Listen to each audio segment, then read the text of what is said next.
वफाकी वज़ीर अमीर मुकाम ने कहा है कि हुकूमत चाहती है जमात इस्लामी के मामलात खुश असलूबी से हल हों। आवाम को रिलीफ फराहम करने के लिए हुकूमत इकदाम कर रही है। चाहते हैं बिजली और पेट्रोल की कीमतें कम हों। हमारे पास जितने वसाइल हैं इनका भरपूर इस्तेमाल करेंगे।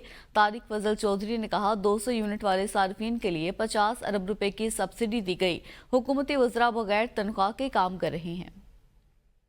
ख़त्म होना चाहिए धरना और एक पॉजिटिव मैसेज के साथ ख़त्म होनी चाहिए और उनके भी वही जज्बात थे।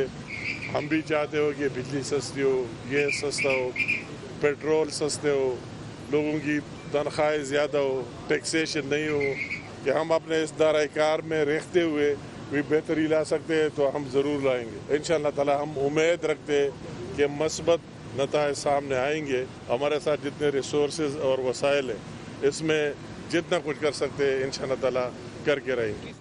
जो बिजली के बिल बढ़े हैं तो इसमें 200 यूनिट तक के सार्फिन को ऑलरेडी प्राइम मिनिस्टर साहब 50 अरब रुपए की ग्रांट से उन्हें रिलीफ दे चुके हैं और उनके बिल नहीं बढ़ाए गए।